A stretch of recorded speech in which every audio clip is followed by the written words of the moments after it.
लाहौर में स्मॉग की खतरनाक सूरत हाल एयर क्वालिटी इंडेक्स 1000 से तजावीज़ कर गया। सूबाई दारुल हुकूमत लाहौर स्मॉग की अवस्त शरह में खतरनाक तक इजाफा हुआ है। एयर क्वालिटी इंडेक्स 1067 तक पहुंच गया।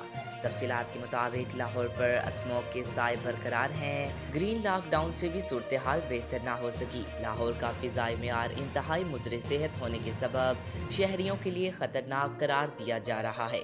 शहर में स्मॉग की अवस्त शरह में खतरनाक तक इजाफा हुआ है और एयर क्वालिटी इंडेक्स 1067 तक पहुंच गया। लाहौर दुनिया के आलूदा शहरों में फहरिस्त है, जबकि भारत का शहर दिल्ली आलूदा तरीन शहरों की फहरिस्त में दूसरे और कलकत्ता तीसरे नंबर पर है।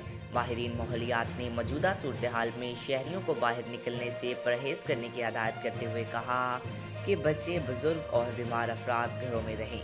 माहिरीन माहौलियात ने कहा कि शहर का फ़िज़ा आलूदा होने से सांस लेने में दुश्वारी हो रही है। ये फ़िज़ा शहरियों के साथ चरिंद परिंद और नबातात के लिए भी नुकसानदेह है।